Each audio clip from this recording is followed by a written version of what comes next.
ನಮ್ಮ ಮನೆಯಲ್ಲಿ ಇದು 3ನೇ ಬಾರಿ ಲಕ್ಷ್ಮಿನ ಕೂರಿಸ್ತಿರೋದು. ಇದಕ್ಕಿಂತ ಮುಂಚೆ ನಾವು ವರಮಹಾಲಕ್ಷ್ಮಿ ಹಬ್ಬನ ಯಾವ ಥರ ಮಾಡ್ತಿದ್ವಿ ಮತ್ತು ಏನಕ್ಕೆ ಸ್ಟಾರ್ಟ್ ಮಾಡ್ಕೊಂಡ್ವಿ ಲಕ್ಷ್ಮಿ ಕೂರಿಸೋದಕ್ಕೆ, ಮತ್ತು ಆಲೂವೆರಾ ಗಿಡ ವರ್ಷಕ್ಕೊಂದೇ ಸತ ಹೂ ಬಿಡುತ್ತಂತೆ. ಆಮೇಲೆ ಪ್ರತಿ ಆಲೂವೆರಾ ಗಿಡನೂ ಹೂ ಬಿಡಬೇಕನ್ನೋದು ಏನೂ ಇಲ್ಲ. ಆದರೆ ನಮ್ಮ ಮನೆ ಪಾಟ್ನಲ್ಲಿರುವಂಥ ಆಲೂವೆರಾ ಗಿಡ ಇದು 3ನೇ ಸಾರಿ ಹೂ ಬಿಟ್ಟಿದೆ. ಅದು ವರಮಹಾಲಕ್ಷ್ಮಿ ಹಬ್ಬದ ಟೈಮಲ್ಲೇ ಹೂ ಬಿಟ್ಟಿರೋದ್ರಿಂದ ಲಕ್ಷ್ಮಿಗೆ ಈ ಹೂವು ಅಂದರೆ ತುಂಬ ಇಷ್ಟ ಅಂತೆ. ಅಪರೂಪಕ್ಕೆ ಬಿಡುವಂಥ ಹೂವು. ಸೊ ಈ ಹೂವು ನಾವು ಕೂಡ ಲಕ್ಷ್ಮಿಗೆ ಮುಡಿಸಿ ಪೂಜೆನೂ ಮಾಡಿದ್ದೀವಿ. ಹಾಯ್ ವೆಲ್ಕಮ್ ಬ್ಯಾಕ್ ಟು ಸ್ಪಂದನ ಧರ್ಮ ಯೂಟ್ಯೂಬ್ ಚಾನಲ್. ನಾಮಕರಣ ಫಂಕ್ಷನ್ ಇದ್ದಿದ್ದು ಗುರುವಾರ ನಾಮಕರಣ ಫಂಕ್ಷನ್ನ ಮುಗಿಸ್ಕೊಂಡು ಮನೆಗೆ ಬಂದು ನಾನು ಮಾರ್ಕೆಟಿಗೆ ಹೋಗಿಬಿಟ್ಟು ಹೂ ಮತ್ತು ಹಣ್ಣು ತೊಗೊಂಡು ಬರೋ ಅಷ್ಟೊತ್ತಿಗೆ ಆಲ್ರೆಡಿ 6:45 ಆಗಿತ್ತು. ನಾನು ಬೆಳಿಗ್ಗೆ ಸ್ವಲ್ಪ ಬೇಗ ಎದ್ದು ಮನೆಯೆಲ್ಲ ಎಷ್ಟಾಗುತ್ತೋ ಅಷ್ಟು ಕ್ಲೀನ್ ಮಾಡಿ ಹೋಗಿದ್ದೆ. ಆಮೇಲೆ ನಾಮಕರಣ ಫಂಕ್ಷನ್ ಮುಗಿಸ್ಕೊಂಡು ಬಂದು ನಮ್ಮಮ್ಮ ಮನೆ ಕ್ಲೀನ್ ಸ್ವಲ್ಪ ಮಾಡಿದ್ರು, ಇನ್ನು ಸ್ವಲ್ಪನ ನಾನೇ ಬಂದು ಮಾಡಬೇಕಾಗಿತ್ತು. ನಾನು ಮನೆಗೆ ಬಂದು ಮೊದಲು ಮಲ್ಲಿಗೆ ಹೂವನ್ನ ತೊಗೊಬಂದಿದ್ದೆ. ಅದನ್ನೆಲ್ಲ ಕಟ್ಟಿಸ್ಕೊಬಿಟ್ಟು ನೆಕ್ಸ್ಟ್ ಅದು ಆದಮೇಲೆ ದೇವ್ರಿಗೆ ಕಟ್ಟೋದಕ್ಕೆ ಅರ್ಶಿನದ್ದು ಅದು ಕೊಂಬರುತ್ತಲ್ಲ ಅದನ್ನು ತಗೊಂಡು ಮತ್ತು ಅದಕ್ಕೆ 7 ಎಳೆ ದಾರನ ತಗೊಂಡು ಅದಕ್ಕೆ ಅರಿಶಿನ ಎಲ್ಲನೂ ಮೆತ್ತಿಬಿಟ್ಟು ಸ್ವಲ್ಪ ಡ್ರೈ ಆಗಲಿ ಅಂತ ಇಟ್ಟಿದ್ವಿ. ಇದಾದಮೇಲೆ ನನಗೆ ಕಳಸ ಕೂರಿಸೋದಕ್ಕೆ ತೆಂಗಿನಕಾಯಿ ಬೇಕಿತ್ತು. ಕಳಸಕ್ಕೆ ಯಾವ ತೆಂಗಿನಕಾಯಿ ಸೂಟ್ ಆಗುತ್ತೆ ಅದನ್ನು ನೋಡಿ ಎತ್ತಿಟ್ಕೊಂಡೆ. ಇದೆಲ್ಲ ಆದಮೇಲೆ ನಮ್ಮಪ್ಪ ಮಾವಿನ ಸೊಪ್ಪು ಮತ್ತು ಬಾಳೆ ದಿಂಡು ಇದನ್ನೆಲ್ಲ ತೊಗೊಬಂದಿದ್ರು. ಅದ್ರ ಜೊತೆಗೆ ಕಬ್ಬಿನ ತೊಂಡೆ ಕೂಡ ತೊಗೊಬಂದಿದ್ರು. ನಾವು ಪ್ರತಿ ವರ್ಷ ಮಾಮೂಲಿ ಒಂದು ದಾರ ತಗೊಂಡು ನಾರ್ಮಲಾಗಿ ಬಾಗಿಲಿಗೆ ಯಾವ ಥರ ತೋರಣನ ಮಾಡ್ತಾರೆ ಅದೇ ಥರ ಮಾಡ್ತಿದ್ವಿ. ನನ್ನ ತಮ್ಮ ಈ ಸಲ ಅಟ್ಲೀಸ್ಟು ದೇವ್ರ ಮನೆ ಬಾಗಿಲಿಗಾದ್ರೂ ಡಿಫ್ರೆಂಟಾಗಿ ತೋರಣ ಮಾಡೋಣ ಅಂತ ಹೇಳ್ದ. ಸರಿ ಆಯಿತು ಅಂತ ಹೇಳಿಬಿಟ್ಟು ನಾನು ಯೂಟ್ಯೂಬ್ ತೆಗೆದು ನೋಡಿದೆ. ನಮಗೆ ಇದೊಂದೇ ಈಸಿ ಅಂತ ಅನಿಸಿದ್ದು. ಸೊ ನಾನು ಮಾವಿನ ಎಲೆನ ಕಟ್ ಮಾಡಿಕೊಂಡು ಅದನ್ನು ಹಿಂದೆ ಮತ್ತು ಮುಂದೆ ಫೋಲ್ಡ್ ಮಾಡಿಕೊಂಡು ಸ್ವಲ್ಪ ಟೈಟ್ ಆಗೋ ಥರ ಎಡ್ಜಲ್ಲಿ ಎಳೆದ್ಬಿಟ್ಟು ನನ್ನ ತಮ್ಮಂಗೆ ಕೊಡ್ತಿದ್ದೆ. ಅವನು ಒಂದು ಫ್ಲವರ್ ಹಾಕಿಬಿಟ್ಟು ಅದನ್ನು ಫಿಕ್ಸ್ ಮಾಡ್ತಿದ್ದ. ದೇವ್ರ ಮನೆ ಬಾಗಿಲಿಗೆ ಅಂದ್ಬಿಟ್ಟು ನಾವು ಆ ಥರ ಮಾವಿನ ಸೊಪ್ಪಿಂದು ತೋರಣನ ರೆಡಿ ಮಾಡ್ಕೊಂಡ್ವಿ. ಮತ್ತು ನಮ್ಮ ಮನೆ ಮೇನ್ ಡೋರ್ ಎರಡಕ್ಕೂ ನಾರ್ಮಲಾಗಿ ತೋರಣನ ರೆಡಿ ಮಾಡಿಕೊಂಡು ಎತ್ತಿಟ್ಬಿಟ್ಟು ನಮ್ಮ ಮನೆಯದು ಹಾಲ್ ಕ್ಲೀನ್ ಆಗಿರಲಿಲ್ಲ. ಸೊ ಹಂಗಾಗಿ ನಾನು ಎಲ್ಲದೂ ಕಸ ಗುಡಿಸ್ಬಿಟ್ಟು ಹಾಲು ಮತ್ತು ಹೊರಗಡೆ ಬಾಗಿಲೆಲ್ಲ ತೊಳೆದ್ಬಿಟ್ಟು ಇವಾಗಲೇ ರಂಗೋಲಿನ ಹಾಕಿಬಿಡೋಣ ಅಂತ ಅಂದ್ಕೊಂಡು ಇದ್ದೆ. ನಮ್ಮ ಋತ್ವಿ ನಾವು ಯಾರೂ ಮಲ್ಕೊಂಡಿಲ್ಲ, ಏನಾದರೂ ಕೆಲಸ ಮಾಡ್ತಿದ್ದೀವಂದರೆ ಅವಳಿಗೂ ನಿದ್ದೆ ಬರೋಲ್ಲ, ಚಿಕ್ಕಿ ಕೊಡು ನಾನು ಕಸ ಗುಡಿಸ್ಕೊಡ್ತೀನಿ ಅಂದ್ಬಿಟ್ಟು ಬಂದಿದ್ದಾಳೆ. ಸಮ್ಟೈಮ್ಸ್ ಅವಳು 10 ಗಂಟೆಗೆ ಮಲ್ಕೊಬಿಡ್ತಾಳೆ. ಅವತ್ತೊಂದು ದಿನ ನಾವು ಕೂಡ ಮಲಗಿರಲಿಲ್ಲ, ಎಲ್ಲ ಒಂದೊಂದು ಕೆಲಸ ಮಾಡ್ಕೊಂಡಿದ್ವಿ. ಅವಳು ಕೂಡ ಮಲಗಿರಲಿಲ್ಲ. ಕಸ ಗುಡಿಸ್ಕೊಡ್ತೀನಿ, ಕಸ ಎತ್ಕೊಡ್ತೀನಿ ಅಂದ್ಬಿಟ್ಟು ನಮ್ಮ ಜೊತೆ ಮಾತಾಡಿಕೊಂಡು ಇದ್ಲು. ಯಾರ್ಯಾರ ಮನೇಲಿ ಲಕ್ಷ್ಮಿ ಕೂರಿಸ್ತಿರ್ತಾರೆ ಅವರಿಗಂತೂ ವರಮಹಾಲಕ್ಷ್ಮಿ ಹಬ್ಬ ನಾಳೆ ಅನ್ನುವಂಗೆ ಅದ್ರ ನೈಟ್ ಅಂತೂ ಯಾರಿಗೂ ನಿದ್ದೆ ಬಂದಿರಲ್ಲ. ಏನಕ್ಕಂದರೆ ಅರ್ಲಿ ಮಾರ್ನಿಂಗೇ ಪೂಜೆ ಮಾಡಬೇಕಾಗಿರುತ್ತೆ. ಆಮೇಲೆ ಬೆಳಿಗ್ಗೆ ಎದ್ದೆಲ್ಲ ನಾವು ರೆಡಿ ಮಾಡ್ಕೊಂಡು ಪೂಜೆ ಮಾಡ್ಬೋದು. ಆದ್ರೂ ಏನೋ ಒಂಥರ ವರ್ಷಕ್ಕೊಂದೇ ಸತ ಹಬ್ಬ ಮಾಡೋದ್ರಿಂದ ಅದು ಏನು ಪೂಜೆದು ಟೈಮ್ ಇರುತ್ತೆ ಆ ಟೈಮಲ್ಲೇ ಮಾಡಿದ್ರೆ ಚೆನ್ನಾಗಿರುತ್ತೆ. ನಾನು ಕಸ ಎಲ್ಲ ಗುಡಿಸ್ಬಿಟ್ಟು ಬಕೆಟ್ಗೆ ಸ್ವಲ್ಪ ಅರಿಶಿನ ಮತ್ತು ಉಪ್ಪು ಹಾಕ್ಕೊಂಡು ಅದಕ್ಕೆ ಸ್ವಲ್ಪ ಗೋಮೂತ್ರನ ಹಾಕ್ಕೊಬಿಟ್ಟು ಮನೆಯೆಲ್ಲ ಒರೆಸ್ಬಿಡೋಣ ಅಂದ್ಬಿಟ್ಟು ಸ್ಟಾರ್ಟ್ ಮಾಡಿಕೊಂಡೆ. ಆಲ್ರೆಡಿ ಟೈಮು 12:45 ಮೇಲೆ ಆಗಿತ್ತು. ನಾನು ಮನೆ ಒರೆಸೋದಕ್ಕೆ ಸ್ಟಾರ್ಟ್ ಮಾಡಿದಾಗ ಮನೆಯೆಲ್ಲ ಒರೆಸ್ಬಿಟ್ಟು ಹೊರ್ಗಡೆ ಹೋಗ್ಬಿಟ್ಟು ನಾನು ಕುಬೇರ ರಂಗೋಲಿನ ಹಾಕೋಣ ಅಂದ್ಬಿಟ್ಟು ಸಮ್ಟೈಮ್ಸ್ ಇನ್ಸ್ಟಾಗ್ರಾಮಲ್ಲಿ ನೋಡ್ತಿದ್ದಾಗ ಎಲ್ಲರೂ ಹೇಳ್ತಿದ್ರು ಹಬ್ಬದ ದಿನ ಈ ರಂಗೋಲಿನ ಹಾಕಿ ಅಂದ್ಬಿಟ್ಟು. ಸೊ ಹಂಗಾಗಿ ಮನೆ ಬಾಗಿಲಿಗೆ ಇದೇ ರಂಗೋಲಿನ ಹಾಕೋಣ ಅಂದ್ಬಿಟ್ಟು ಅದೇ ರಂಗೋಲಿನ ಹಾಕಿದೆ. ಆಮೇಲೆ ಮಾವಿನ ಸೊಪ್ಪೆಲ್ಲ ರೆಡಿ ಮಾಡ್ಕೊಂಡಿದ್ವಲ್ಲ ಅದನ್ನೆಲ್ಲ ಆಲ್ರೆಡಿ ಬಾಗಿಲಿಗೆ ಕಟ್ಟಿಬಿಟ್ಟೆ, ಹೊರಗಡೆ ಮಾತ್ರ ಕಟ್ಟಿದೆ. ದೇವ್ರ ಮನೆಗೆ ಬೆಳಗ್ಗೆ ಕಟ್ಟೋಣ, ಅದೆಲ್ಲ ಸ್ವಲ್ಪ ಬಾಡೋದಂಗೆ ಆಗುತ್ತೆ ಅಂದ್ಬಿಟ್ಟು ಅದನ್ನು ಮಾತ್ರ ಕಟ್ಟಿರಲಿಲ್ಲ, ಫ್ರಿಜ್ಜಲ್ಲಿ ಹಂಗೆ ಎತ್ತಿಟ್ಟಿದ್ದೆ. 2 ಬಾಗಿಲಿಗೆ ತೋರಣನ ಕಟ್ಟಿಬಿಟ್ಟೆ. ಇದಾದಮೇಲೆ ಹೋಗ್ಬಿಟ್ಟು ಫ್ರೆಶ್ ಅಪ್ ಆಗಿಬಿಟ್ಟು ಬಂದುಬಿಡೋಣ, ಸ್ನಾನ ಮುಗಿಸ್ಕೊಂಡು ಇದಾದಮೇಲೆ ದೇವ್ರ ಮನೆ ಕೆಲಸನ ಸ್ಟಾರ್ಟ್ ಮಾಡ್ಕೊಳ್ಳೋಣ ಅಂತ ಅಂದ್ಕೊಂಡೆ. ಆಲ್ರೆಡಿ 1:45 ಹತ್ತತ್ರ ಟೈಮ್ ಆಗ್ತಿತ್ತು. ಸೊ ಹೋಗಿ ಫ್ರೆಶ್ ಅಪ್ ಆಗಿಬಿಟ್ಟು ಬಂದ ಮೇಲೆ ಆಲ್ರೆಡಿ ನಾನು ದೇವ್ರ ಮನೆ ಎಲ್ಲನೂ ಈಗ ಜಸ್ಟ್ ಕ್ಲೀನ್ ಮಾಡಿಕೊಂಡೆ. ಆ ಕ್ಲಿಪ್ನ ರೆಕಾರ್ಡ್ ಮಾಡ್ಕೊಳ್ಳೋಕ್ಕಾಗಲಿಲ್ಲ. ಪೂರ್ತಿ ಫೋಟೋ ಮತ್ತು ನೆಲ ಎಲ್ಲ ಒರೆಸಿ ಆದಮೇಲೆ ನಾನು ಕಳಸಕ್ಕೆ ಅಂದ್ಬಿಟ್ಟು ನೀರನ್ನ ತಗೊಬಂದ್ಬಿಟ್ಟು ಆಮೇಲೆ ನನ್ನ ಕಳಸಕ್ಕೆ ಯಾವ ತೆಂಗಿನಕಾಯಿ ಸೂಟ್ ಆಗುತ್ತೆ ಅದನ್ನು ತಗೊಂಡು ನಾನು ಸ್ವಲ್ಪ ಅರಿಶಿಣಕ್ಕೆ ನೀರು ಹಾಕ್ಕೊಂಡು ಫುಲ್ಲು ಅದಕ್ಕೆ ಅರಿಶಿಣನ ಮೆತ್ತಿಬಿಡೋಣ ಅಂದ್ಬಿಟ್ಟು ಸ್ಟಾರ್ಟ್ ಮಾಡಿಕೊಂಡೆ. ನಾನೇ ವಿಡಿಯೋ ಮಾಡಬೇಕು, ನಾನೇ ಕೆಲಸ ಮಾಡಬೇಕು, ಹಾಗಾಗಿ ಅಷ್ಟು ಪರ್ಫೆಕ್ಟಾಗಿ ನಾನು ವಿಡಿಯೋ ಮಾಡೋಕ್ಕಾಗಿಲ್ಲ. ಆದಮೇಲೆ ಸ್ವಲ್ಪ ಕ್ಲಿಪ್ನ ರೆಕಾರ್ಡ್ ಮಾಡ್ಕೊಂಡಿದ್ದೀನಿ. ಆಮೇಲೆ ನಾನು ವರಮಹಾಲಕ್ಷ್ಮಿ ಹಬ್ಬದ ವ್ಲಾಗು ಇದೇ ಫಸ್ಟ್ ಟೈಮ್ ಮಾಡ್ತಿರೋದು, ಮಾಡಲೇಬೇಕಂತ ಮಾಡ್ತಿದ್ದೀನಿ. ತೆಂಗಿನಕಾಯಿಗೆ ಅರಿಶಿನ ಎಲ್ಲ ಹಾಕಿದ ಮೇಲೆ ಹೊಸ್ಲಿಗೂ ಫುಲ್ ಅರಿಶಿನ ಎಲ್ಲನೂ ಮೆತ್ತಿಬಿಟ್ಟು ಅದು ಸ್ವಲ್ಪ ಡ್ರೈ ಆದಮೇಲೆ ಬಾಗಿಲಿಗೆ ರಂಗೋಲಿ ಹಾಕ್ಬಿಟ್ಟು, ನನಗೆ ಹೊಸ್ಲಿಗೆ ಹಾಕೋ ರಂಗೋಲಿ ಅಷ್ಟೆಲ್ಲ ಬರಲ್ಲ, ಅದಕ್ಕೆ ಸುಮ್ಮನೆ ನಾನು 4 ಲೈನ್ಸ್ ಹಾಕ್ತೆ ಅಷ್ಟೇ ಆ ಕಡೆ ಈ ಕಡೆ.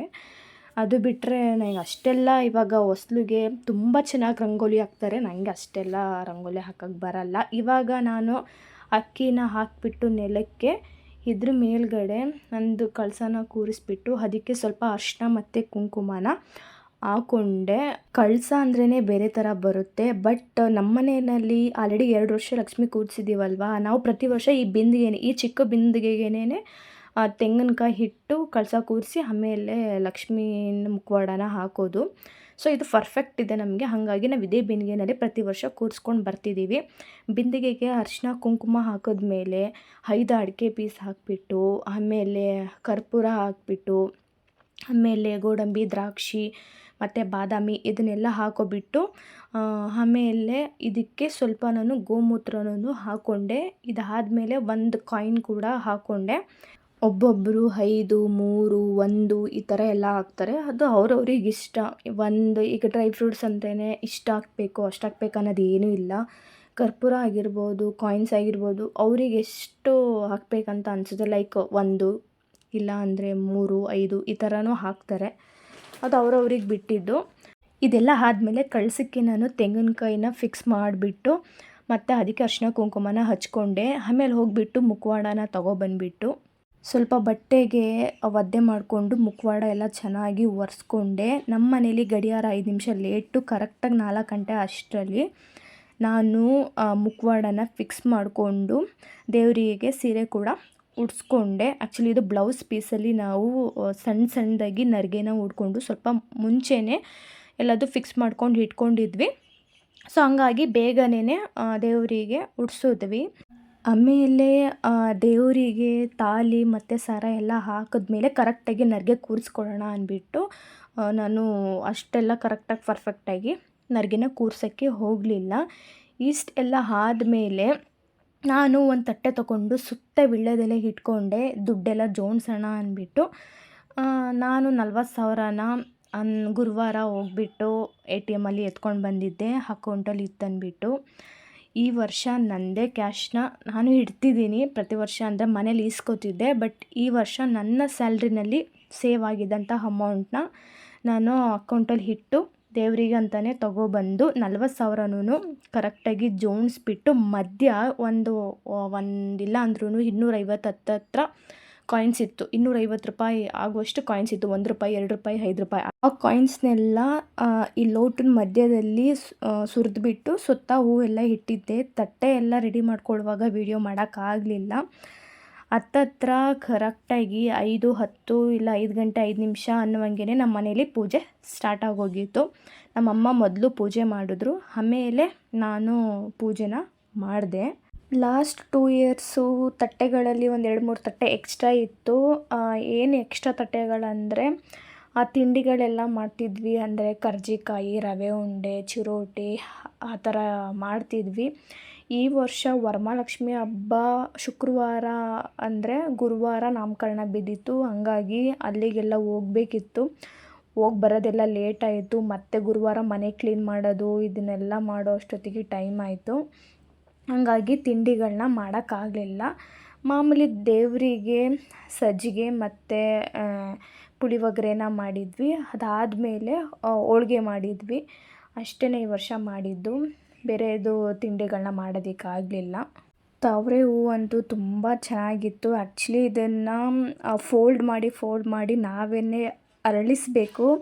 ಬಟ್ ನಂಗೆ ಅಷ್ಟಾಗಿ ಬರಲಿಲ್ಲ. ನಾನು ಇದೇ ಮೊದಲನೇ ಸಲ ತಾವರೆ ಹೂವನ್ನ ಕೈಯಲ್ಲಿ ಇಟ್ಕೊಂಡಿರೋದು ಮತ್ತು ದೇವ್ರಿಗೆ ಮುಡಿಸ್ತಿರೋದು ಕೂಡ ಇದೇ ಫಸ್ಟ್ ಟೈಮು. ಆ್ಯಕ್ಚುಲಿ ಪೂಜೆ ಆಗೋ ಟೈಮಲ್ಲಿ ನಮಗೆ ತಾವರೆ ಹೂವು ಸಿಗಲೇ ಇಲ್ಲ. ಅಂದರೆ ನಾನು ಇಲ್ಲೇ ಇಟ್ಟಿದ್ದೆ ಕೆಳಗಡೆ, ನಮ್ಮಮ್ಮ ಪೂಜೆ ಮಾಡೋ ಅಷ್ಟೊತ್ತಿಗೆ ಅಂದರೆ ದೇವ್ರ ಮನೆ ಮುಂದೆ ಎಲ್ಲದೂ ನಾನು ಆ ತಟ್ಟೆಗಳೆಲ್ಲ ಇಟ್ಕೊಂಡು ಜೋಡಿಸ್ತಿದ್ದೆ. ಆ ಟೈಮಲ್ಲಿ ನಮ್ಮಮ್ಮ ಏನು ಮಾಡಿದ್ದಾರೆ, ಅದು ಒಂದು ಕವರಲ್ಲಿತ್ತಲ್ವ, ಹಂಗಾಗಿ ಎಲ್ಲ ಖಾಲಿ ಆಗಿತ್ತಲ್ಲ, ಹೂವೆಲ್ಲ ಹಾಕ್ಕೊಂಡು ಕವರ್ಗಳನ್ಬಿಟ್ಟು ಹೋಗ್ಬಿಟ್ಟು ಅಡುಗೆ ಮನೆ ಕಡೆ ಎಲ್ಲ ಇಟ್ಬಿಟ್ಟಿದ್ರು. ನಾನು ಫುಲ್ ಫ್ರಿಜ್ಜೆಲ್ಲ ನೋಡಿದೆ, ಇಲ್ಲೇ ಇತ್ತಲ್ಲ ಏನಾಯಿತು ಅಂತ. ಆಮೇಲೆ ಸಿಗಲೇ ಇಲ್ಲ. ಸರಿ ಆಯ್ತು ಅಂದ್ಬಿಟ್ಟು ಏನು ಬ್ರಾಹ್ಮಿ ಮುಹೂರ್ತ ಇತ್ತು ಅದೇ ಟೈಮಲ್ಲಿ ನಮ್ಮ ಮನೆಯಲ್ಲಿ ಪೂಜೆ ಆಯಿತು. ಲಾಸ್ಟ್ ವರ್ಷವೂ ಅಷ್ಟೇ, ಇನ್ನೊಂದು 6 ನಿಮಿಷ 5 ನಿಮಿಷ ಇದೆ ಅನ್ನುವಂಗೆ ಪೂಜೆ ಆಗಿತ್ತು. ಬಟ್ ಈ ಸಲ ಹಂಗಲ್ಲ, 5 ಗಂಟೆ 10 ನಿಮಿಷಕ್ಕೇ ಪೂಜೆ ಸ್ಟಾರ್ಟ್ ಆಯಿತು. ಐ ಥಿಂಕ್ 5:25ವರೆಗೂ ಬ್ರಾಹ್ಮಿ ಮುಹೂರ್ತ ಇತ್ತು. ಅಷ್ಟು ಒಳಗಡೆ ನಂದು ನಮ್ಮಮ್ಮನ ಇಬ್ಬರದ್ದು ಪೂಜೆ ಆಗಿತ್ತು. ಆಮೇಲೆ ಮತ್ತೆ ಇನ್ನೊಂದು ಸಲ ನಿಧಾನಕ್ಕೆ ಮಾಡ್ಕೊಂಡ್ರಾಯ್ತು ಅಂದ್ಬಿಟ್ಟು ಏನು ಮುಹೂರ್ತದ ಟೈಮ್ ಇತ್ತು ಆ ಟೈಮಲ್ಲಿ ಪೂಜೆ ಮಾಡಿ ಮುಗಿಸಿದ್ವಿ. ಪೂಜೆ ಆದಮೇಲೆ ನನಗೆ ಹೂವು ಸಿಕ್ತು. ಅಂದರೆ ಒಂದು 5:20 ಅಡುಗೆ ಮನೆ ಕಡೆ ಹೋಗಿ ನೋಡಿದೆ, ಆ ಟೈಮಲ್ಲಿ ಹೂವು ಸಿಕ್ತು. ಬಟ್ ನಮ್ದು ಆಲ್ರೆಡಿ ಪೂಜೆ ಆಗಿತ್ತು. ಮತ್ತು ಅದನ್ನು ಅರಳಿಸ್ಬಿಟ್ಟು ನನಗೆ ಎಷ್ಟು ಬರುತ್ತೆ ಅಷ್ಟು ಅರಳಿಸ್ಬಿಟ್ಟು ದೇವ್ರಿಗೆ ಮುಡಿಸಿದ್ದೆ. ಲಕ್ಷ್ಮೀ ಪೂಜೆ ಆದಮೇಲೆ ನಾವು ಆಲೂವೆರಾ ಗಿಡ ಅಂದರೆ ಲೋಳೆ ಸರದ ಗಿಡ ಹೂ ಬಿಟ್ಟಿತ್ತು. ಆ್ಯಕ್ಚುಲಿ ನಮ್ಮ ಮನೆಯಲ್ಲಿ ಇದು 3ನೇ ಬಾರಿ ಆಲೂವೆರಾ ಗಿಡ ಹೂ ಬಿಡ್ತಿರೋದು. ಮೊದಲನೇ ಸಲ ಹೂ ಬಿಟ್ಟಾಗ ನಮಗೆ ಅದ್ರ ಬಗ್ಗೆ ಅರಿವೇ ಇರಲಿಲ್ಲ. ಏನೋ ಬಿಟ್ಟಿದೆ, ಉದುರೋಗ್ತಿದೆ ಇಷ್ಟೇ ಗೊತ್ತಿತ್ತು. ಮೊದಲನೇ ಸಲ ಹೂ ಬಿಟ್ಟಾಗ ನಾವು ಪೂಜೆ ಮಾಡೇ ಇರಲಿಲ್ಲ. ಸೆಕೆಂಡ್ ಟೈಮ್ ಹೂ ಬಿಟ್ಟಾಗ ನಾನು ಇನ್ಸ್ಟಾಗ್ರಾಮಲ್ಲಿ ನೋಡಿದ್ದೆ, ಆಲೂವೆರಾ ಗಿಡ ಹೂ ಬಿಡೋದು ತುಂಬ ಅಪರೂಪ. ಮತ್ತು ಎಲ್ಲ ಆಲೂವೆರಾ ಗಿಡನೂ ಹೂ ಬಿಡಬೇಕನ್ನೋದೇ ಇಲ್ಲ, ಒಂದೊಂದು ಗಿಡಗಳು ಹೂ ಬಿಡೋದೇ ಇಲ್ಲ ಅಂತ ಗೊತ್ತಾಗಿತ್ತು. ನಮ್ಮ ಮನೆಯಲ್ಲಿ 2ನೇ ಸಲ ಹೂ ಬಿಟ್ಟಾಗ ನಾನು ಪೂಜೆ ಎಲ್ಲ ಮಾಡಿದ್ದೆ. ಲಾಸ್ಟ್ ಇಯರು ಹೂ ಬಿಟ್ಟಿತ್ತು, ಪೂಜೆ ಮಾಡಿದ್ವಿ. ಮತ್ತು ಅದನ್ನು ಒಂದು 5 ಹೂವನ್ನು ಹಸಿರು ಬಟ್ಟೆನಲ್ಲಿ ಸುತ್ತಿ ನಮ್ಮ ಮನೆ ಬೀರಿನಲ್ಲಿ ಇಟ್ಕೊಂಡಿದ್ವಿ. ಆ್ಯಕ್ಚುಲಿ ಅದೇ ಥರ ಮಾಡಬೇಕಂತ ಎಲ್ಲರೂ ಹೇಳ್ತಾರೆ. ಸೊ ಈ ವರ್ಷ ವರಮಹಾಲಕ್ಷ್ಮಿ ಹಬ್ಬ ಇನ್ನು 2 ವಾರ ಇದೆ ಅನ್ನೋವಂಗೆ ಹೂ ಬಿಟ್ಟಿತ್ತು. ಇಲ್ಲಿ ನೋಡ್ಬೋದು ನೀವು, ಒಂದು ಕಡ್ಡಿ ಇದೆ, ಪ್ಲೇನ್ ಕಡ್ಡಿ. ನಮ್ಮಮ್ಮ ಕೈ ಮುಗಿತಿದ್ದಾರಲ್ಲ, ಅಲ್ಲಿ ಒಂದು ಕಡ್ಡಿ ಥರ ಇದೆಯಲ್ಲ, ಅಲ್ಲಿ ಹೂ ಬಿಟ್ಟಿತ್ತು. ಹಬ್ಬ ನಾಳೆ ಅನ್ನುವಂಗೆ ನಮ್ಮ ಅಕ್ಕನ ಮಗಳು ಏನು ಮಾಡಿದ್ದಾಳೆ, ಇಲ್ಲಿ ಆಟ ಆಡುವಾಗ ಅದನ್ನು ಮುರಿದಾಕ್ಬಿಟ್ಟಿದ್ದಾಳೆ. ನಾವೇನು ಅಂದ್ಕೊಂಡ್ವಿ, ವರಮಹಾಲಕ್ಷ್ಮಿ ಹಬ್ಬದ ದಿನ ಲಕ್ಷ್ಮೀ ಪೂಜೆ ಆದ ತಕ್ಷಣ ಆಲೂವೆರಾ ಗಿಡಗೂ ಪೂಜೆ ಮಾಡೋಣ ಅಂತ ನಾನು ಅಂದ್ಕೊಂಡು ಪೂಜೆನ ಮಾಡೋಕ್ಕೆ ಹೋಗಿರಲಿಲ್ಲ. ಹೂ ತುಂಬಾ ಬಿಟ್ಟಿತ್ತು. ಆಮೇಲೆ ಕೆಳಗಡೆ ಹೂಗಳೆಲ್ಲ ಒಣಗೋಗಿ ಉದುರೋಗ್ತಿತ್ತು. ಅಂದ್ರೂ ಮೇಲ್ಗಡೆ ಮುಖ ಥರನೇ ಇತ್ತು. ವರಮಹಾಲಕ್ಷ್ಮಿ ಹಬ್ಬಕ್ಕೆ ಪಕ್ಕ ಹೂ ಸಿಗುತ್ತಂತ ಅಂದ್ಕೊಂಡು ಹಬ್ಬದ ದಿನವೇ ಪೂಜೆ ಮಾಡೋಣ ಅಂತಲೂ ಅಂದ್ಕೊಂಡು ಬಿಟ್ಟಿದ್ವಿ. ಹಬ್ಬ ನಾಳೆ ಅನ್ನುವಂಗೆ ನಮ್ಮ ಅಕ್ಕನ ಮಗಳು ಮುರಿದಾಕ್ಬಿಟ್ಟಿದ್ಲು. ಬಟ್ ಮುರಿದಾಕಿದ್ರೂ ಆ ಹೂವು ಏನಂದರೆ ಹರಳೋ ಟೈಮಿಗೆ ಅದಕ್ಕೆ ಗಿಡ ಇಲ್ಲ ಅಂದ್ರೂ ಹರಳುತ್ತೆ. ಮತ್ತು ಫ್ರಿಜ್ಜಲ್ಲಿ ಇಟ್ಟಿದ್ರೂ ಕೂಡ ಅದು ಏನೂ ಹಾಳಾಗಲ್ಲ. ನಾವು ಇದು ಕಡ್ಡಿ ಮುರಿದೋದ ತಕ್ಷಣವೇ ನೋಡಿಕೊಂಡು ಫ್ರಿಜ್ಜಲ್ಲಿ ಇಟ್ಟಿದ್ವಿ. ನಾವೇನಂತ ಅಂದ್ಕೊಂಡಿದ್ವಿ, ಮುರಿದೋಗಿದೆ ಅಲ್ವಾ, ಹೂಗಳೆಲ್ಲ ಒಣಗೋಗುತ್ತೆ ಅಂತ ಅಂದ್ಕೊಂಡು ಫ್ರಿಜ್ಜಲ್ಲಿ ಇಟ್ಟಿದ್ವಿ. ಫ್ರಿಜ್ಜಿಂದ ತಂದು ದೇವ್ರಿಗೆ ಮುಡಿಸಾದ್ಮೇಲೆ ಪೂಜೆ ಮಾಡೋಣ ಅಂದ್ಬಿಟ್ಟು ಗಿಡದ ಮಧ್ಯೆ ಇಟ್ಟು ಪೂಜೆ ಮಾಡ್ತಿದ್ದೀವಿ. ಆಮೇಲೆ ಇವತ್ತು ನಾನು ಹಬ್ಬದ ದಿನ ವೀಡಿಯೋ ಮಾಡ್ಕೊಂಡಿರೋದಕ್ಕೆ ವಾಯ್ಸ್ ಓವರ್ ಕೊಡ್ತಿರೋದು ಬಂದು ಬುಧವಾರ. ಸ್ಟಿಲ್ ನಮ್ಮ ಮನೆಯಲ್ಲಿ ಆಲೂವೆರಾದು ಹೂವಿಂದು ಅದು ಏನಿದೆ ಮುರಿದೋಗಿರೋದು ಸ್ಟಿಲ್ ಹಾಗೇ ಇದೆ. ಅದಕ್ಕೆ ಏನಂದರೆ ಗಿಡದಲ್ಲಿದ್ರೇ ಮಾತ್ರ ಹೂ ಹರಳೋದು ಇಲ್ಲ ಉದುರೋಗೋದು ಆ ಥರದ್ದು ಏನೂ ಇಲ್ಲ. ಅದಕ್ಕೆ ಗಿಡ ಇಲ್ಲ ಅಂದ್ರೂ ಮುರಿದಾಕಿದ್ರೂ ಸ್ಟಿಲ್ ಅದು ಹರಳ್ತಿದೆ ಹೂಗಳು, ಮತ್ತು ಬಾಡೋಗಿ ಉದುರೋಗ್ತಿದೆ. ಮತ್ತು ಲೇಯರ್ ಬೈ ಲೇಯರ್ ಲೈಕ್ ಮೇಲ್ಗಡೆ ಮುಖ ಥರ ಹಾಗೆ ಇದೆ ಅಲ್ವಾ, ಅದು ಕೂಡ ಹರಳ್ತಿದೆ. ಆಮೇಲೆ ನಾನೇನು ಮಾಡಿದೆ, ಮಂಗಳವಾರದವರೆಗೂ ಇಟ್ಟು ಮತ್ತು ನಮ್ಮ ಮನೆಯಲ್ಲಿ ಚಿಕ್ಕದು ಲಕ್ಷ್ಮೀದು ಒಂದು ವಿಗ್ರಹ ಥರ ಇದೆ, ಅದನ್ನು ಕೂಡ ಇಟ್ಟು ಪೂಜೆ ಮಾಡಿದ್ದೀನಿ. ಅದನ್ನು ನಾನು ಮಿನಿ ವ್ಲಾಗಲ್ಲಿ ಹಾಕ್ತೀನಿ, ನೀವು ನೋಡ್ಬೋದು. ಹೂ ಹಂಗೆ ಇದೆ. ನಾನು ಪೂಜೆ ಆದಮೇಲೆ ತಂದು ಫ್ರಿಜ್ಗೆ ಇಡಲೇ ಇಲ್ಲ. ಏನಕ್ಕಂದರೆ ಆಲ್ರೆಡಿ ಪೂಜೆ ಆಗಿದೆ ಅಲ್ವಾ, ಇನ್ನು ಸಾಕಂದ್ಬಿಟ್ಟು ಗಿಡದ ಮಧ್ಯೆನೇ ಇಟ್ಟಿದ್ದೆ. ನಾನು ಡೈಲಿ ನೋಡ್ತಾನೆ ಇದ್ದೆ, ಅದು ಒಣಗೋಗ್ತಾನೆ ಇರಲಿಲ್ಲ. ಹಾಗಾಗಿ ಮತ್ತೆ ನಿನ್ನೆ ಮಂಗಳವಾರ ಆಗಿತ್ತಲ್ಲ ಅಂದ್ಬಿಟ್ಟು ಪೂಜೆ ಕೂಡ ಮಾಡಿದ್ದೀನಿ. ಅದು ಹಂಗೇ ಇದೆ. ಬರೀ 1 ನೈಟ್ ಅಷ್ಟೇ ಫ್ರಿಜ್ಜಲ್ಲಿ ಇಟ್ಟು ತೊಗೊಂಡೋಗಿ ಗಿಡದ ಹತ್ರನೇ ಇಟ್ಬಿಟ್ಟಿದ್ವಿ. ಹೂ ಅಂತೂ ಒಣಗೋಗೇ ಇಲ್ಲ. ನನಗಂತೂ ಅದು ಒಂಥರ ಖುಷಿನೇ ಆಯಿತು. ನೋಡು, ಮುರಿದಾಕಿ ಎಷ್ಟು ದಿನ ಆದ್ರೂ ಇದು ಒಣಗೋಗ್ತಿಲ್ಲ, ಹರಳ್ತಿದೆ ಹೂಗಳು, ಮತ್ತು ಗಿಡದಲ್ಲಿ ಹೆಂಗಿರುತ್ತೆ ಹಾಗೆ ಇದೆ ಅಂತ ಖುಷಿ ಆಯಿತು. ಲಕ್ಷ್ಮೀ ಪೂಜೆ ಮತ್ತು ಆಲೂವೆರಾ ಗಿಡದ ಪೂಜೆ ಎಲ್ಲ ಮುಗೀತು. ನಾನು ಓವರ್ ನೈಟ್ ಮಲ್ಕೊಂಡೇ ಇಲ್ಲ. ನಮ್ಮಮ್ಮ ಮಾತ್ರ 1 ಅವರ್ ಮಲ್ಕೊಂಡಿದ್ರು ಅಷ್ಟೇ. ನಾನಂತೂ ಮಲಗೇ ಇಲ್ಲ, ಪೂಜೆಗೆ ಲೇಟ್ ಆಗುತ್ತೆ ಅಂದ್ಬಿಟ್ಟು. ಸೊ ಹಾಗಾಗಿ ಪೂಜೆ ಎಲ್ಲ ಆದಮೇಲೆ ಕಾಫಿ ಕುಡ್ಕೊಂಡು 6:45ಗೆ ಹೋಗಿ ಮಲ್ಕೊಂಡೆ. ಮತ್ತು 10 ಗಂಟೆಗೆ ಎಚ್ಚರ ಆಯಿತು. ಎದ್ದು ಮತ್ತೆ ಫ್ರೆಶ್ ಅಪ್ ಆಗಿ ಸುಮ್ಮನೆ ಹಾಗೆ ಒಂದು ಔಟ್ಫಿಟ್ ವೀಡಿಯೋ ಮಾಡ್ಕೊಳ್ಳೋಣ ಅಂತ ಮಾಡಿಕೊಂಡೆ. ಆಮೇಲೆ ಒಂದು 10:15ಗೆಲ್ಲ ನಮ್ಮಪ್ಪ, ನಮ್ಮ ಅಕ್ಕ, ಋತ್ವಿ ಎಲ್ಲ ಫ್ರೆಶ್ ಅಪ್ ಆಗಿ ಅವರು ಕೂಡ ಪೂಜೆನ ಮುಗಿಸ್ಕೊಂಡಿದ್ರು. ನಾವು ಕೈಗೆ ಹೂವಿಂದ ದಾರ ಅದು ಕಟ್ಕೊಂಡಿರಲಿಲ್ಲ. ಇದಕ್ಕೇನಂತಾರೆ ಅಂತ ನನಗೆ ಪರ್ಟಿಕ್ಯುಲರಾಗಿ ಗೊತ್ತಿಲ್ಲ. ಸೊ ಎಲ್ರದ್ದು ಪೂಜೆ ಆಗಲಿ, ಆಮೇಲೆ ಎಲ್ಲರೂ ಒಟ್ಟಿಗೆ ಕಟ್ಕೊಳ್ಳೋಣ ಅಂತ ಅಂದ್ಕೊಂಡು ಕಟ್ಕೊಂಡಿರಲಿಲ್ಲ. ಮತ್ತು ಇವಾಗ ನಾನು ತಿಂಡಿ ತಿಂದ್ಕೊಂಡು ನಮ್ಮ ಮನೆ ದೇವರಿಗೆ ಹೋಗಬೇಕಿತ್ತು, ನಾನು, ನಮ್ಮಮ್ಮ, ನಮ್ಮಪ್ಪ ಎಲ್ಲ. ಸೊ ಹಾಗಾಗಿ ಇವ್ರದ್ದು ಪೂಜೆ ಆಗಿತ್ತಲ್ಲ ಅಂದ್ಬಿಟ್ಟು ಎಲ್ಲರೂ ಇಲ್ಲೇ ದೇವ್ರ ಮನೆ ಮುಂದೆನೇ ಕೂತ್ಕೊಂಡು ದಾರಾನ ಕಟ್ಕೊಂಡ್ವಿ. ನಾನು, ನಮ್ಮಮ್ಮ ಮತ್ತು ಋತ್ವಿ, ನಮ್ಮಪ್ಪ ಇವಾಗ ಇಲ್ಲೇ ಪಕ್ಕದ ಊರಲ್ಲೇ ನಮ್ಮ ಮನೆ ದೇವ್ರ ದೇವಸ್ಥಾನ ಇದೆ, ಮುದ್ಗಂದೂರಿನಲ್ಲಿ, ಹಂಪಾಪುರದಮ್ಮ ಅಂತ. ಅವಾಗವಾಗ ನಮ್ಮಮ್ಮ ಎಲ್ಲ ಹೋಗ್ತಿರ್ತಾರೆ. ನಾವೆಲ್ಲ ಹೋಗೋದು ತುಂಬ ರೇರು. ಸೊ ಹಂಗಾಗಿ ಇವತ್ತು ವರಮಹಾಲಕ್ಷ್ಮಿ ಹಬ್ಬ ಅಲ್ವಾ, ಎಲ್ಲ ಕೆಲಸನೂ ಆಗಿದೆ, ಹೋಗಿದ್ದು ಬರೋಣ ಅಂದ್ಬಿಟ್ಟು ರೆಡಿ ಆಗಿದ್ವಿ. ಯೂಟ್ಯೂಬ್ ವೀಡಿಯೋನ ಮಾಡಬೇಕಂದ್ರೆ ವರ್ಟಿಕಲಿ ಇಟ್ಕೊಂಡು ನಾವು ಮಾಡಲ್ಲ, ಹಾರಿಜಾಂಟಲಾಗಿ ಇಟ್ಕೊಂಡು ಮಾಡ್ತೀವಿ, ಅದು ಕರೆಕ್ಟಾಗಿ ಬರುತ್ತೆ ಅಂದ್ಬಿಟ್ಟು ನಾನು ಮರ್ತ್ಕೊಂಡು ವರ್ಟಿಕಲಾಗಿ ಇಟ್ಕೊಂಡು ಸ್ವಲ್ಪ ಕ್ಲಿಪ್ನ ರೆಕಾರ್ಡ್ ಮಾಡ್ಕೊಬಿಟ್ಟಿದ್ದೆ. ಸೊ ಹಾಗಾಗಿ ಇದು ಈ ಥರ ಬಂದಿದೆ ವೀಡಿಯೋ. ಆಮೇಲೆ ನಮ್ಮ ಅಕ್ಕ ಅವ್ರ ಊರಲ್ಲೂ ಕೂಡ ವರಮಹಾಲಕ್ಷ್ಮಿ ಹಬ್ಬನ ಮಾಡ್ತಾರೆ. ನಮ್ಮ ಅಕ್ಕ ಮತ್ತು ಋತ್ವಿ ಸಾಯಂಕಾಲ ಅವ್ರ ಊರಿಗೆ ಹೋಗಬೇಕಿತ್ತು. ಸೊ ಹಂಗಾಗಿ ಪೂಜೆ ಎಲ್ಲ ಮುಗ್ದಿತ್ತಲ್ವ, ಇವಾಗಲೇ ಅರಿಶಿನ ಕುಂಕುಮ ಬಳೆ ಎಲ್ಲನೂ ತಗೋ ಅಂತ ಹೇಳಿದ್ವಿ. ಅವಳು ಕೂಡ ತೊಗೊಂಡ್ಳು, ನಮ್ಮಮ್ಮ ಕೂಡ ತೊಗೊಂಡ್ರು. ಪೂಜೆ ಆದಮೇಲೆ ಗೊತ್ತಲ್ಲ, ಎಲ್ಲರೂ ದೇವ್ರ ಮನೆ ಬಾಗಿಲಲ್ಲಿ ನಿಂತ್ಕೊಂಡು ಫೋಟೋ ತೆಗೆಸ್ಕೊಬಿಡೋದು. ಸೊ ಹಂಗೆ ನಮ್ಮ ಮನೇಲೂ ಫೋಟೋ ಎಲ್ಲ ತೆಗೆಸ್ಕೊಂಡು, ನಮ್ಮ ಋತ್ವಿ ಫೋಟೋ ತೆಗೆದಿದ್ದೀನಿ ಈ ಕಡೆ ನೋಡು ಅಂದರೆ ಕಣ್ಣನ್ನು ಆ ಕಡೆ ಈ ಕಡೆ ಬಿಟ್ಕೊಂಡು ಮುಖನ ಗಂಟು ಹಾಕ್ಕೊಂಡು ಕೂತಿದ್ಲು. ನಮ್ಮ ಋತ್ವಿಗೆ ಏನಂದರೆ, ಅವಳಿಗೆ ಒಂದು ಪ್ಯಾಂಟು, ಒಂದು ಟಿ ಶರ್ಟು ಹಾಕ್ಬಿಟ್ರೆ ಸಾಕು. ಅವಳಿಗೆ ಯಾವ ಗ್ರ್ಯಾಂಡ್ ಡ್ರೆಸ್ಸೂ ಇಷ್ಟನೇ ಆಗೋಲ್ಲ. ಇದು ಫ್ರಾಕು ಸಿಂಪಲಾಗೇ ಇದೆ, ಆದ್ರೂ ನಂಗೆ ಬೇಡ ಅಂತ ಮುಖನ ಸಪ್ಪಗೆ ಮಾಡ್ಕೊಂಡು ನಿಂತವಳೆ.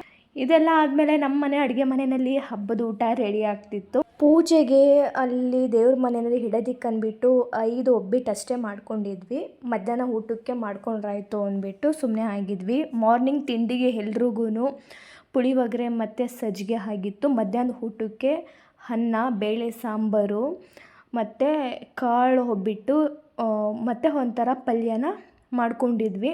ಸೊ ಇದೆಲ್ಲ ಹೋಳಿಗೆ ಎಲ್ಲ ಮಾಡಾದ್ಮೇಲೆ ನಾನು ಮತ್ತು ನಮ್ಮಮ್ಮ ದೇವಸ್ಥಾನಕ್ಕೆ ಹೋಗಬೇಕಿತ್ತು. ನಮ್ಮಮ್ಮ ಇನ್ನೊಂದು 5 ಇಲ್ಲ ಒಂದು 10 ಆಗಿಬಿಡುತ್ತೆ, ಇವರು ಮಾಡಿಬಿಟ್ಟು ಹೋಗೋಣ ಅಂದ್ಬಿಟ್ಟು ಸ್ವಲ್ಪ ಹೊತ್ತು ವೆಯ್ಟ್ ಮಾಡಂತ ಹೇಳಿದ್ರು. ನಾನು ಒಂದು ಹೋಳಿಗೆಗೆ, ಬಿಸಿ ಬಿಸಿ ಹೋಳಿಗೆಗೆ ತುಪ್ಪ ಹಾಕ್ಕೊಂಡು ತಿಂದೆ. ಆ್ಯಕ್ಚುಲಿ ನಮ್ಮಮ್ಮ ಕಾಯಿ ಹೋಳಿಗೆನ ಮಾಡಬೇಕಂತ ಇದ್ದಿದ್ದು. ನನಗೆ ಕಾಯಿ ಹೋಳಿಗೆ ಅಷ್ಟಾಗಿ ಇಷ್ಟ ಇಲ್ಲ. ಸೊ ಹಂಗಾಗಿ ಕಾಳು ಒಬ್ಬಿಟ್ಟು ಮಾಡಮ್ಮ ಅಂತ ಹೇಳಿದ್ದೆ. ಸೊ ಹಾಗಾಗಿ ನಮ್ಮಮ್ಮ ಕಾಳು ಒಬ್ಬಿಟ್ಟನ್ನೇ ಮಾಡಿದ್ದಾರೆ. ನಮ್ಮ ಋತ್ವಿನ ಹೊರಗಡೆ ಕರ್ಕೊಂಡು ಬಂದೆ. ಅವರಮ್ಮ ಹೇಳಿದ್ದು, ನೀನು ಫೋನಲ್ಲಿ ಫೋಟೋ ತೆಗಿ ಅಂತ. ನಂದು ಆ್ಯಕ್ಚುಲಿ ಇವಾಗ ಹೊಸ ಫೋನು ತೊಗೊಂಡು 1 ವೀಕ್ ಅಷ್ಟೇ ಆಗಿದೆ. ಸೊ ಹಂಗಾಗಿ ಫೋಟೋ ಚೆನ್ನಾಗಿ ಬರುತ್ತೆ, ನೀನು ಫೋನಲ್ಲಿ ಫೋಟೋ ತೆಗಿ ಅಂತ ಹೇಳಿದ್ದು. ಇವಳು ನಿಂತದ ಕಡೆ ನಿಲ್ಲೋದಿಲ್ಲ, ನಮ್ಮನ್ನು ನಿಲ್ಲಿಸ್ಕೊಡಲ್ಲ. ಅಂದ್ರೂ 1-2 ಫೋಟೋನ ತೆಗೆದೆ. ಇವಾಗ ನಾವು ಪಕ್ಕದೂರಿಗೆ ದೇವಸ್ಥಾನಕ್ಕಂತ ಬಂದ್ವಿ. ನಮ್ಮಮ್ಮ, ನಮ್ಮಪ್ಪ ಮತ್ತು ಋತ್ವಿ ಮತ್ತು ನಮ್ಮ ಮನೆ ಮುಂದೆ ಹುಡುಗ ಎಲ್ಲ ಬೈಕಲ್ಲಿ ಬಂದಿದ್ದರು.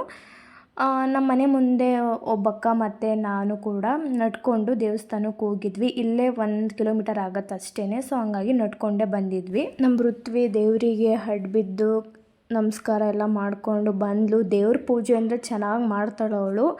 ಆಮೇಲೆ ಹಂಪಾಪುರದಮ್ಮನ ಗುಡಿಯಿಂದ ಇಲ್ಲೇ ಪಟ್ಲದಮ್ಮನ ದೇವಸ್ಥಾನಕ್ಕೆ ಅಲ್ಲೇ ವಾಕಬಲ್ ಡಿಸ್ಟೆನ್ಸ್ ಅಷ್ಟೇ. ಸ್ವಲ್ಪ ಡೌನ್ ಬಂದರೆ ದೇವಸ್ಥಾನ ಸಿಗುತ್ತೆ. ನಾವು ಇಲ್ಲೇ ನಡ್ಕೊಂಡು ಬಂದು ಪೂಜೆ ಎಲ್ಲ ಮಾಡಿಸ್ಕೊಂಡು ಇಲ್ಲಿಂದ ಡೈರೆಕ್ಟು ನಾವು ಮನೆಗೆ ಹೋಗಬೇಕಿತ್ತು ಅಷ್ಟೇ. ಇಲ್ಲಿ ಬಂದಾಗ ನಾವು ಮುದ್ಗಂದೂರಿಗೆ ಬಂದಾಗ ಹಂಪಾಪುರದಮ್ಮ ಮತ್ತು ಪಟ್ಲದಮ್ಮ 2 ದೇವಸ್ಥಾನಕ್ಕೂ ಬಂದೇ ಹೋಗೋದು. ಯಾವುದಾದ್ರೂ ಒಂದು ದೇವಸ್ಥಾನಕ್ಕಂತೂ ಬಂದು ಹೋಗೋದೇ ಇಲ್ಲ. ಇಲ್ಲಿಗೆ ಬಂದವರು ಅಲ್ಲಿಗೂ ಹೋಗ್ತಾರೆ, ಆ ದೇವಸ್ಥಾನಕ್ಕೆ ಬಂದವರು ಕೂಡ ಇಲ್ಲಿಗೂ ಬಂದು ಹೋಗ್ತಾರೆ. ನಾವು ಸ್ಕೂಲಲ್ಲಿದ್ದಾಗ ನಾನು LKG to 7th ಇದೇ ಊರಲ್ಲಿ ಓದಿದ್ದು, ಮುದ್ಗಂದೂರಲ್ಲಿ. ಅವಾಗ ಶುಕ್ರವಾರ ಬಂತಂದರೆ ಸಾಕು 2 ದೇವಸ್ಥಾನಕ್ಕೂ ಬಂದು ಹೋಗ್ತಿದ್ವಿ. ಇವಾಗ ಅಷ್ಟಾಗಿ ದೇವಸ್ಥಾನಕ್ಕೆಲ್ಲ ಹೋಗ್ತಿಲ್ಲ. ಬಟ್ ನಮ್ಮ ಮನೆದವ್ರಿಗೆ ಹೋದಾಗ ನಾನು ಪಟ್ಲದಮ್ಮನ ದೇವಸ್ಥಾನಕ್ಕೂ ಹೋಗಿ ಬರ್ತೀನಿ. ಇಲ್ಲಿಗೆ ವರಮಹಾಲಕ್ಷ್ಮಿ ಹಬ್ಬದ್ದು ವ್ಲಾಗ್ ಕಂಪ್ಲೀಟ್ ಆಯಿತು. ಇನ್ನು ಸಾಯಂಕಾಲ ಪೂಜೆ ಮತ್ತು ಅರ್ಶಿನ ಕುಂಕುಮಕ್ಕೆ ಕರೆಯೋದು, ಬಂದವರಿಗೆ ಅರ್ಶಿನ ಕುಂಕುಮ ಕೊಡೋದು, ಇದೆಲ್ಲ ನಮ್ಮ ಅಮ್ಮನ ಕೆಲಸ. ಏನಕ್ಕಂದರೆ ನಾನು ಗುರುವಾರ ಲೀವ್ ತೊಗೊಂಡಿದ್ದೆ. ಆಮೇಲೆ ಶುಕ್ರವಾರ ಹಬ್ಬದ ದಿನ ನಾನು ಲೀವ್ ತೊಗೊಂಡಿರಲಿಲ್ಲ. ನಂದು ಅಂದರೆ ಶಿಫ್ಟ್ ಬಂದು 5 ಗಂಟೆಯಿಂದ ಬೆಳಗಿನ ಜಾವ 3 ಗಂಟೆವರೆಗೂ ಕೆಲಸ ಮಾಡಬೇಕು. ಸ್ವಲ್ಪ ಬೇಗ ಲಾಗಿನ್ ಆಗಿ ಲಾಗೌಟ್ ಆಗೋಣ ಅಂದ್ಬಿಟ್ಟು ನಾನು ಬೇಗನೆ ಲಾಗಿನ್ ಆಗಿದ್ದೆ ಹಬ್ಬದ ದಿನ. ಸೊ ಹಾಗಾಗಿ ನಾನು ಸಾಯಂಕಾಲ ಪೂಜೆ, ಅರ್ಶಿನ ಕುಂಕುಮ ಕೊಡೋದು ಇದ್ಯಾವುದನ್ನು ವೀಡಿಯೋ ರೆಕಾರ್ಡ್ ಮಾಡ್ಕೊಂಡಿಲ್ಲ. ಇಲ್ಲಿಗೆ ವ್ಲಾಗ್ ಕಂಪ್ಲೀಟ್ ಆಯಿತು. Thank you for watching.